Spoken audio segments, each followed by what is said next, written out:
But let me just say briefly, John Bridgeland has served several administrations. I previously mentioned the work that was done right after 9/11. John was the director of White House Domestic Policy Council, and he oversaw all service programs, including the Peace Corps. As you heard recently, his brainchild was VFP, which has gone on to be just an extraordinary part of our nation. And recently, he's been asked by the current administration to serve on the White House Council for Community Solutions, which is another tremendous honor. He's the leader of Civic Enterprises, who keeps the civic fires burning and is more impactful than many people know. And it's been a privilege to have a tiny glimpse at all that John does, and it's my honor and privilege to introduce John Bridgeland. Thank you. Thank you, Steve. Good morning, everyone. One of the benefits of working on this initiative over the last couple of years is you get to work with extraordinary people like Jim Zwiderski and Steve Rosenthal. Every time I see Steve, he's grown his hair a couple of more inches. I'm beginning to believe he's Samson, and so don't cut it. We need your strength this year. As Steve mentioned, it has been both an uplifting and a difficult week with King Day and all the wonderful service activities. How many actually participated in a Martin Luther King? There we are. Good. Julie Murphy from the Points of Light Foundation that represents literally millions of Americans in communities around the world who stepped forward and served on King Day to honor his legacy. But we lost who President Obama called one of the brightest lights of the greatest generation, Sergeant Shriver.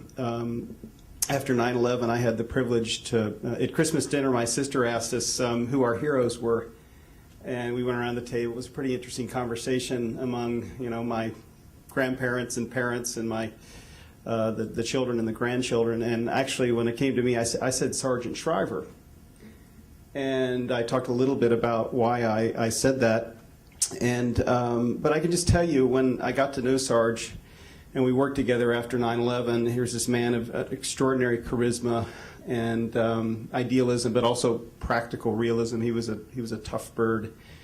And he was larger than life. But what I loved about him was that he actually asked each one of us to be larger than life through our own service and contributions and the mark that we would make on our world. And when you think about Sarge, the harsh reality was he was completely overshadowed by his Kennedy relatives. When you talk to my parents' generation, they say, God, we love that man, but he never got the full credit that he deserved. And when you think of Sarge, actually, he didn't really care about the credit. But think of him for a moment. He created a program 50 years ago today. You know what Sarge Shriver was doing?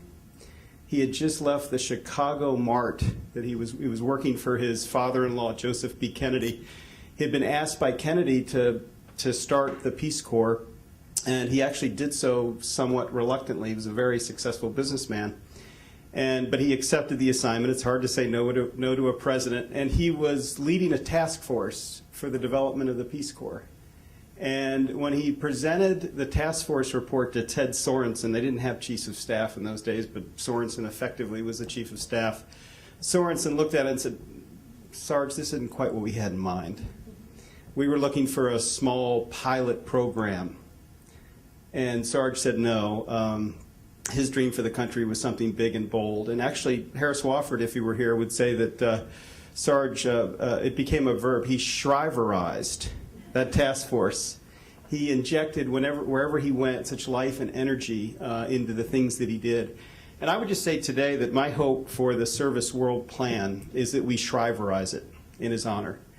That we take this bold vision, which I want to tell you about in more detail in a minute, and we really fulfill the dream and reality of what Sarge wanted. Because the last thing he would want is a memorial or ceremony that just remembered his name and his legacy, which also included, by the way, 22 million young people who got access to health care, nutrition, and a good education through Head Start. with his wife Eunice, 3 million athletes in 150 countries around the world who are touched by Special Olympics. VISTA, Volunteers in Service to America, which is really the domestic version of the Peace Corps that was born out of the war on poverty. He created riots around the country. He literally would go before, he said, if we're looking for a good public relations campaign, it's not going to be the war on poverty, because it's going to expose the underbelly of what's difficult and hard in America. And literally said we need to give the poor access to legal services. So through our legal system, they can fight for the rights they deserve, and he created legal services for the poor. So when you think of all the program, Job Corps touched more than 2 million Americans, these high school dropouts I see every day in communities across the United States who are between 16 and 24, gives them the training, reconnects them to education so they can be productive citizens. He just, when you think about it, and even comparing him to politicians, he touched more lives of more people around the world than I think any American of his time. So with that, too lengthy an introduction, but I wanted to touch upon those things about Sarge as we move toward his memorial service. The public wake at Holy Trinity Church tomorrow from 4 to 8. It's open to the public. Everybody should come and honor this wonderful man. I wanted to take a moment of silence to think and reflect upon this wonderful man's life.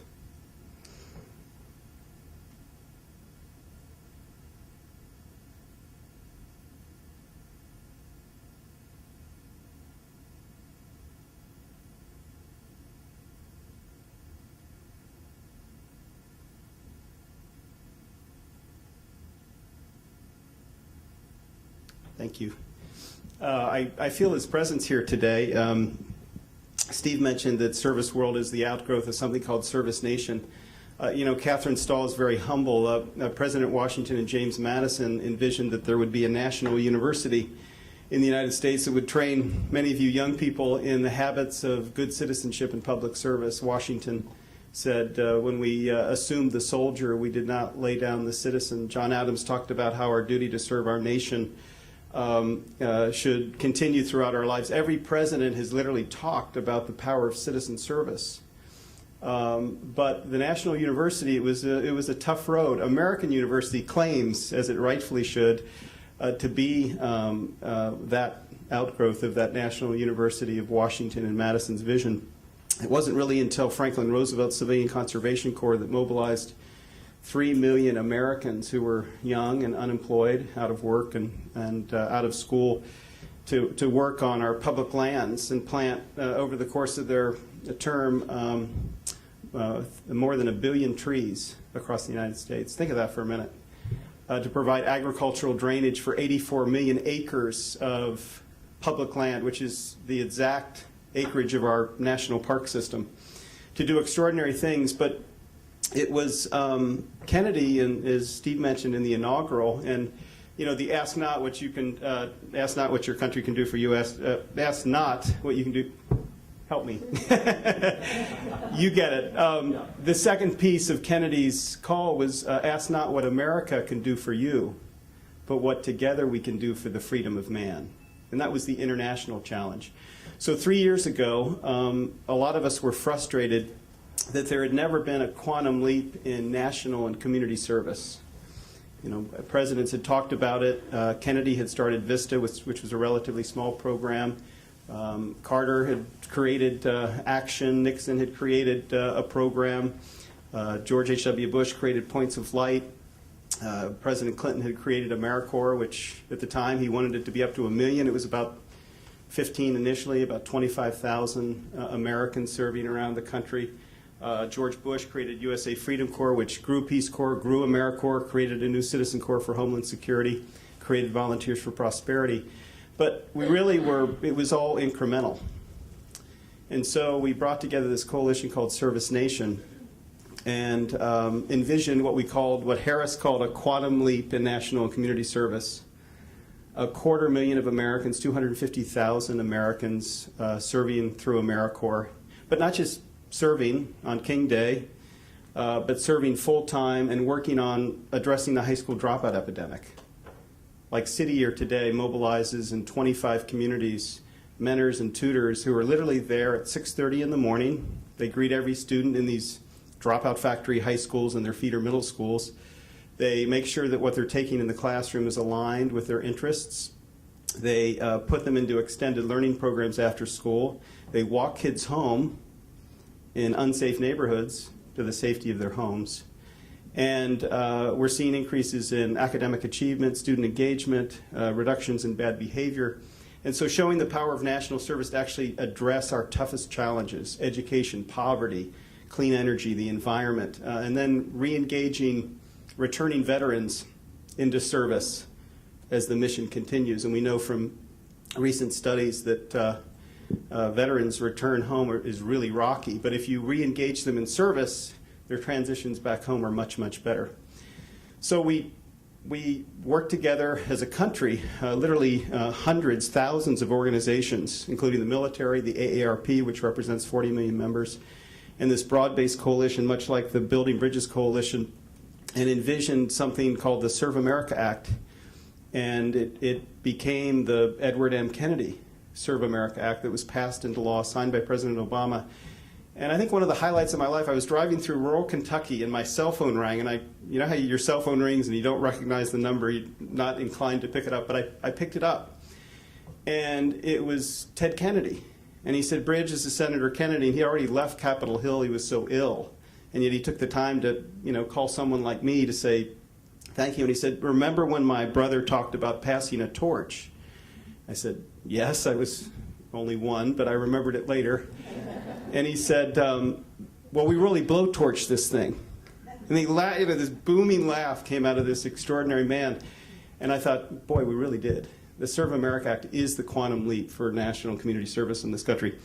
So Harris and I contacted really one of the leaders in the field, Steve Rosenthal.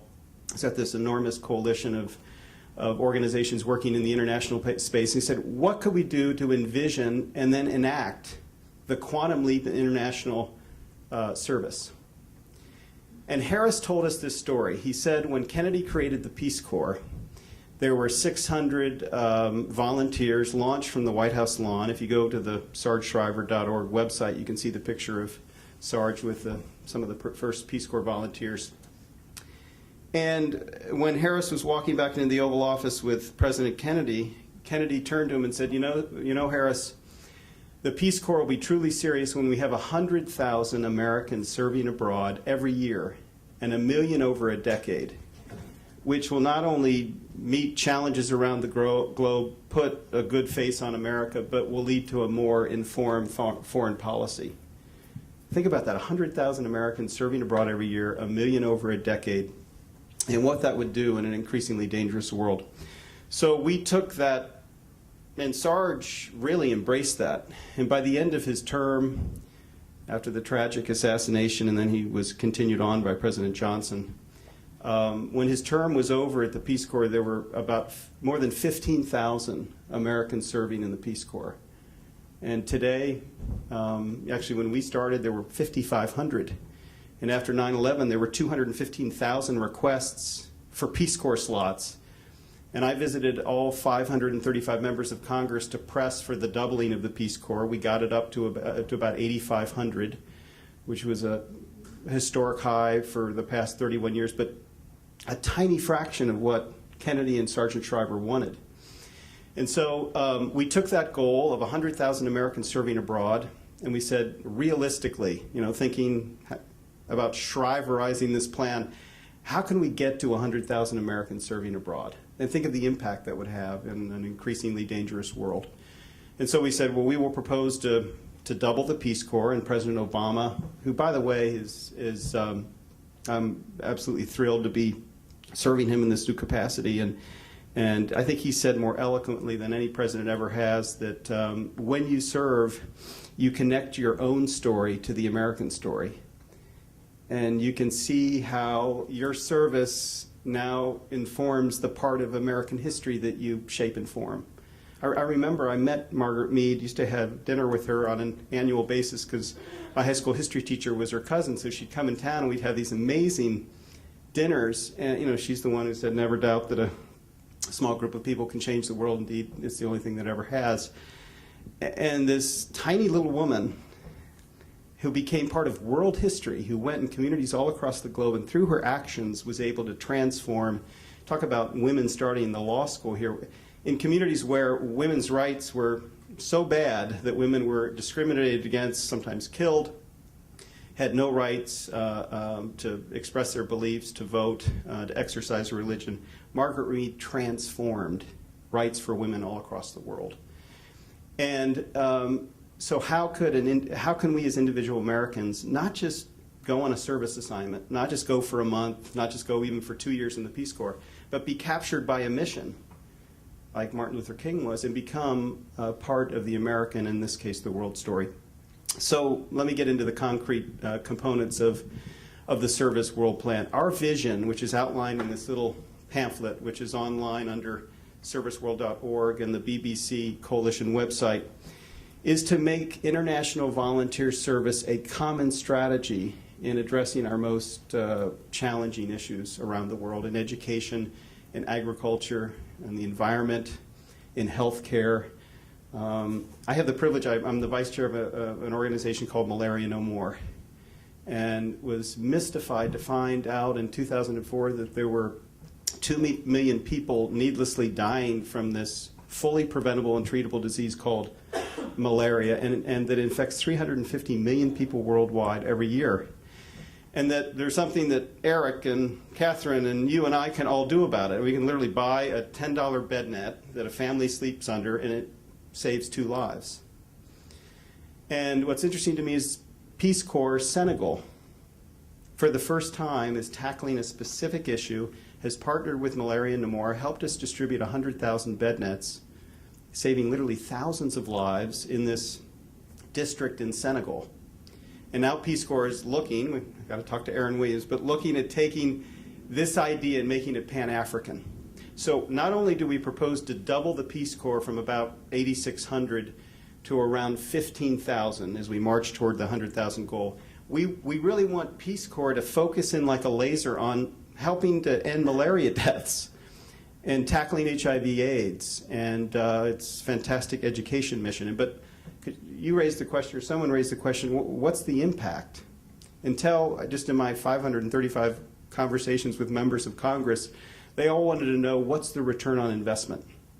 And then the second question they'd ask me was, they get it. They love the Kennedy legacy, they love the Peace Corps idea, they love the idea that Americans are serving abroad, and what a wonderful face that is to America, to other countries, and they even get the link between that and a better foreign policy.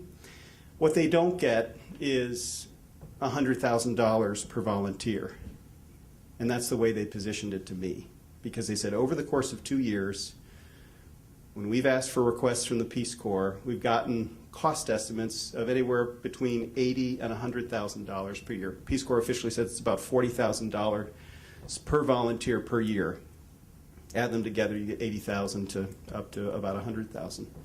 So one thing we've got to work on is how do we lower the cost per volunteer without in any way sacrificing safety and security, but to be able to go up and talk to members of Congress about the extraordinary return on investment. So one thing we're doing, we've discovered working with Jonathan Pearson and Kevin Quigley at the National Peace Corps Association, was that there's never been a nationally representative survey of the 200,000 Peace Corps volunteers who have had this extraordinary experience, and to capture what that meant for them and for the country.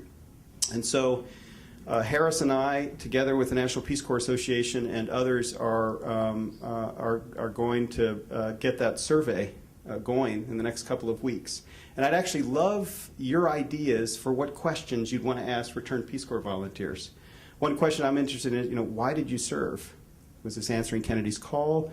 Were you dodging the draft? Was it you didn't have a job?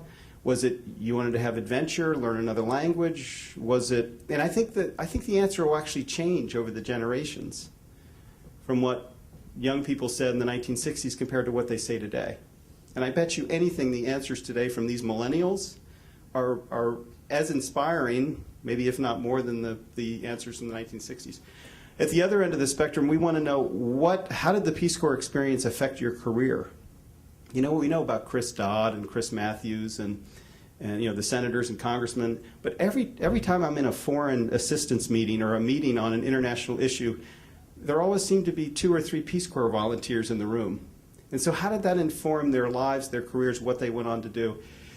We also are going to ask them, what reforms would you recommend for the Peace Corps, based on some wonderful reports that have been produced that can kind of lift this? Because I think even though we're in the 50th anniversary of the Peace Corps, and this is the historic moment to act, I think the Peace Corps needs a shot in the arm. And that 2020 piece the other night, was on it, and healthcare in that country, then someone without skills might do over the course of 5 years. So the other practical reality was that we created Volunteers for Prosperity to marry the deployment of people through these existing networks with huge available resources. The Congress, we had created something called the President's Emergency Plan for AIDS Relief. If my math serves me right, I think that's spent $99 billion over the last 7 years. Think about $99 billion. The President's Malaria Initiative, which was also created, was a $1.2 billion initiative. And Congress gave us every dime for that program. We got the $1.2 billion because they could see the return on investment. We had plans in 15 countries to get universal coverage of bed nets and these other preventative tools and treatment tools, but with a goal to end malaria deaths by 2015. That's kind of exciting, isn't it? That's mobilizing. I mean, that's something I want to invest in because I see what the target is, I see what the outcome is, and I see how the plan of action to get there.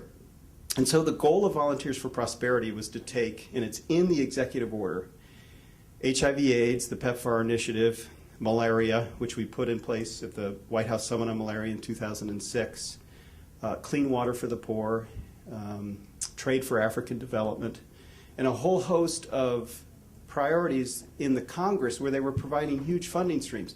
So I think the promise of Volunteers for Prosperity is to get Mark Dybel, who was the ambassador who ran PEPFAR, and I've been talking to him about this, to develop for us the plan of how we embed a massive infusion of skilled volunteers through Volunteers for Prosperity in these programs that are spending billions of U.S. foreign assistance. Because the human capital has to be part of the answer to the provision of U.S. resources. And I'm convinced from what I've seen on the ground in Africa again and again and again that those U.S. dollars will go a lot further with capable volunteers who are working side by side. Kathy, I think, may have mentioned that the 2008 report on Volunteers for Prosperity showed that there were 43,000 Americans serving through Volunteers for Prosperity through this network that was deploying Americans overseas. The U.S. Census Bureau tells us there are 1 million Americans who serve every year, but it's hard to get a real sense of exactly what they're doing and what the impact is with that kind of number. So our goal is to expand Volunteers for Prosperity through the VFP Serve program, and as Catherine Stahl so smartly said, to provide small matched stipends to volunteers. So you get tapped. You work through Malaria No More, Phil. You'll get deployed to Rwanda. You'll go for anywhere from 3 months to, you could stay longer than the Peace Corps assignment if you wanted to, but it's a short term. You have skills in healthcare. And your project assignment is to go into the western province of Karanji and to set up a universal coverage program and ensure that bed nets get distributed to every person in that area. And to work with the mayor, who in turn is accountable to President Kagame, and his job depends on the fact of whether he met that target. Isn't that an amazing thing? I came back and we always think we're going to go over to these countries and we're going to teach them everything. I came back and spoke to the U.S. Conference of Mayors, and I said, you guys ought to get to Rwanda and learn about mayoral accountability. Literally, the president of that country says that you have to stand up in front of your constituents every 3 months and report on whether you're meeting your global health targets. And that's the kind of leverage. So Phil gets deployed through Volunteers for Prosperity to work in that program. We want to grow that to 75,000. That, together with the doubling of the Peace Corps, is 90,000 Americans serving abroad. The last piece that Steve and Jim touched on and Catherine asked about was something called Global Service Fellows. And here's sort of Jim Billington, the Library of Congress, when I was in the White House, and we were struggling on this particular initiative, told me, I think he's one of the most effective people in Washington, you have to create a wedge, some tipping point in your initiative that will make everything else. And I think Race to the Top was that for education reform, by the way. And so the idea for Global Service Fellowships was to take the idea of the military academies. The question was, how do we actually build a constituency for international volunteer service in the minds of members of Congress and senators who, frankly, how many have worked on Capitol Hill? How many have represented, Republican districts? Or I worked in an area that was kind of conservative.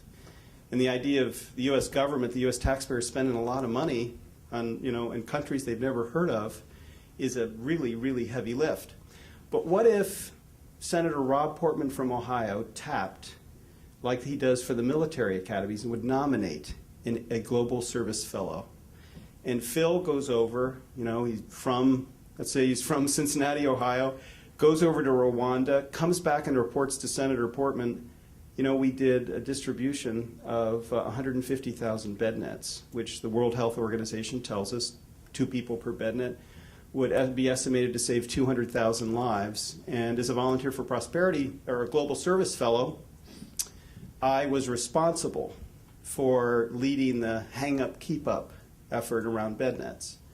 And then Senator Portman says, my God, what a wonderful investment. Let me tell you, and I'd love to get your wisdom and advice on how we best articulate this plan to reach 100,000 Americans serving in countries around the world through doubling Peace Corps, expanding Volunteers for Prosperity, and creating something called global fellows. And when I was in Rwanda, I had just finished, on behalf of the UN Special Envoy for Malaria, giving out these awards or certificates to health care volunteers in this little church.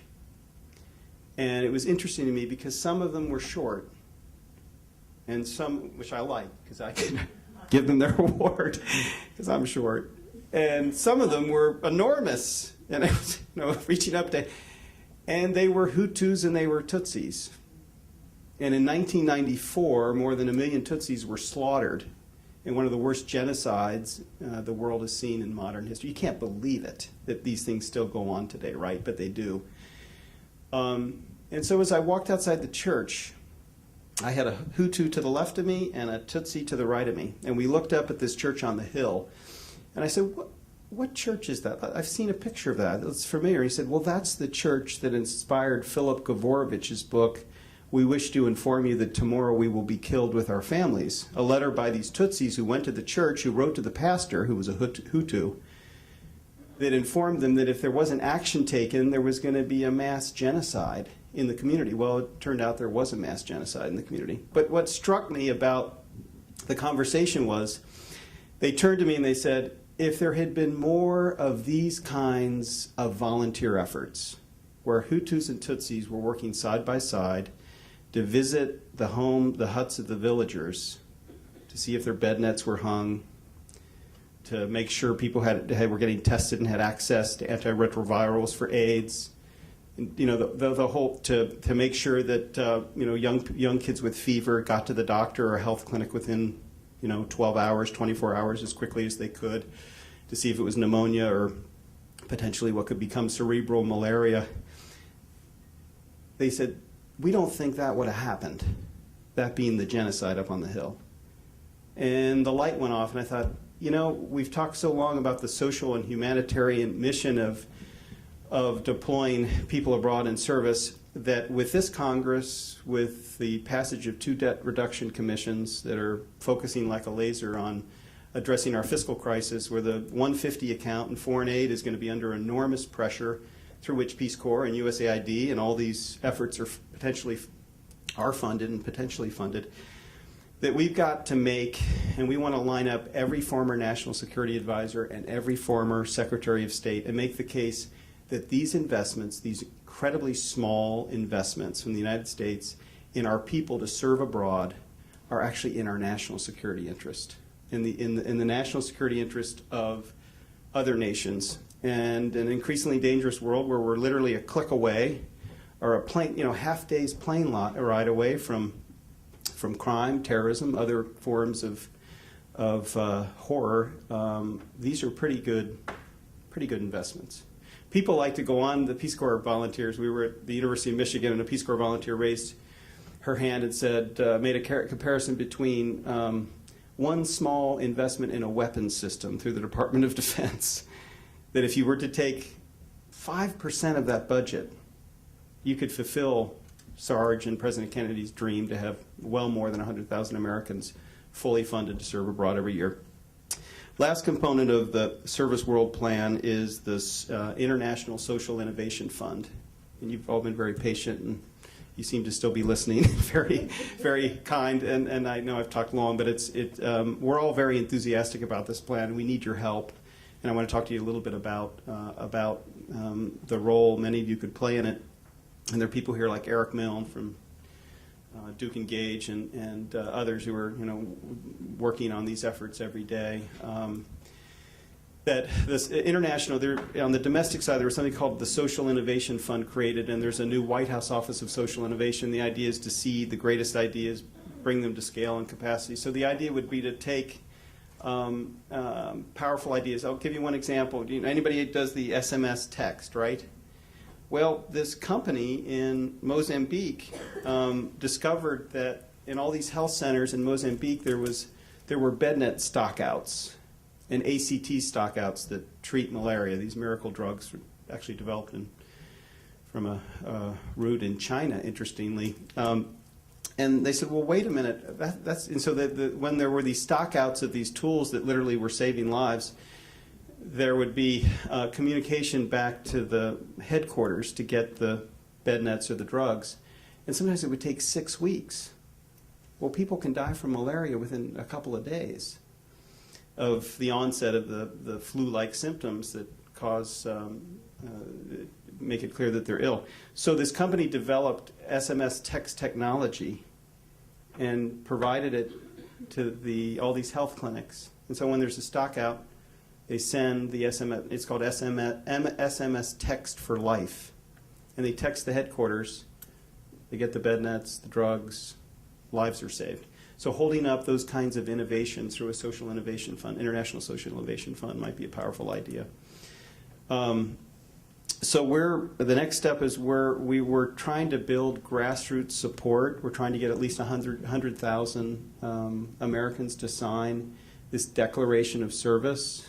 It's found at the various websites you're going to hear about from Charles Phelps and others. And it mirrors the 100,000 goal we have for the number of Americans serving abroad. And interestingly, when we were at the University of Michigan, we met Alan and Judy Guskin, who were the two. How many are students here at American or college students right now? So they were your age. They were 20 years old, or about your age. And they were at the University of Michigan, and John Kennedy comes at 2 o'clock in the morning, and staff goes to bed, and Kennedy had just debated Richard Nixon and clobbered him on TV and lost on radio.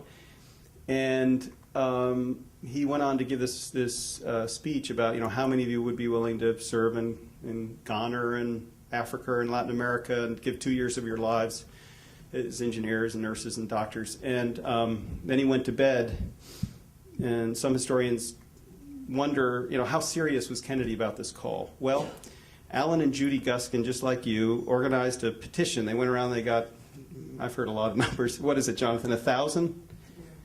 About 1,000 students to sign a petition, like a scroll. And then I was talking to Judy at University of Michigan. She's 70 now, but she remembers with great clarity. She went to Toledo, Ohio, where presidential candidate Kennedy was coming for his next stop after the formal announcement at the Peace Corps at Cow Palace in San Francisco. And she put the scroll in his hand. And she said, if you create this program, 1,000 students will sign up and serve. So taking that model, really inspired by this wonderful man named Harris Wofford. If you haven't met him or seen him, or go hear him speak, introduce yourselves. He's just one of the finest men I've ever met. He's like a father and a brother and a son, and he'll be that to you. He's such a fantastic person. And so we thought, well, why not model this campaign on the same vision and get my hope was 1 million students around the country. My daughter is organizing thousands of students at the William and Mary. But I mean, you could be the student for your school that, or the parent of the student of that school that organizes 1,000 people to be part of, this American story, and reach the goal of 100,000 people signing the Declaration of Service. That would be something, a great contribution. And then finally, we want to take this massive grassroots support, this Peace Corps, Return Peace Corps volunteer survey report, and go to the Congress and get the guidance of Jim Zwiderski and Ann Moore Conley and people who are really skilled at working the Hill, bipartisan leadership in the Congress to introduce and pass what we think appropriately named as the Sargent Shriver International Service Act. It's interesting, not to overdo this, but Jefferson and Adams die on the 50th anniversary of the Declaration of Independence, remember? And a lot of us, it was weird, we thought, we're going to lose Sarge in the 50th anniversary of the Peace Corps, sort of historically appropriate in a way. So we want to move, the goal is to, on September 22nd, 2011, have President Obama in a White House event, highlight the powerful story of the Peace Corps, see this petition from at least 100,000 Americans who say, create these opportunities, we will serve, this will lead to a safer, more prosperous, more engaged world, and literally have him sign the Sargent Shriver International Service Act to complete full circle on the day, to the day, 50 years later in the signing of the Peace Corps Act, of what Kennedy and Shriver really wanted to do, which was the quantum leap. And if all of us can be a little part, of that journey, Steve talks about giants, and we are, in the feet of people who really were able to articulate a vision for this country that was just so extraordinary. If we can be in some way a small part or a big part of what is a pretty bold initiative, that'll be the best way to honor, Sarge as we all take him to the wake and beyond, and I think fulfill the promise for what every president has talked about, and in this new environment with the new threats, I think is absolutely essential for us to be functioning more effectively in the world. Anyway, you've been patient. Really excited about the Service World Initiative. I hope each of you will find a role for yourself, whether it's signing the declaration, getting others to sign it, signing up to join the coalition, continuing to lead across 4 programs at American University, including the Fulbright Scholarship. Last point I'll make, Peter McPherson, who's head of the Public Land Colleges Association, says that a service experience abroad, it can be international service through the Peace Corps, it could be study abroad, it can be an exchange program, should be a fundamental tenet of what it means to be educated, to get a college education today. I thought that was a great vision.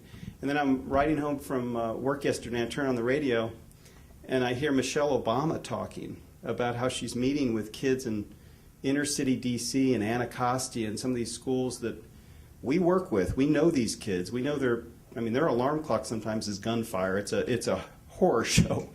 And yet they've mobilized 13,000 of these students to have an exchange experience in China. And to hear this young girl, I think Letitia was her name, talk about how she wanted to be an architect, and she was inspired by the buildings. That's my signal. And the buildings and the what she saw in China, and how she's going to go back regularly, and now she has friends and institute. And then I thought the impact of, as the president's meeting with the president of China, having at the grassroots seeding this next generation of understanding, I can't think of a more exciting development than that. So I will finish with that. I'll just say Washington and Adams had this favorite quote, we cannot ensure success, but we can deserve it. And I think all of us working together can deserve it. Thank you.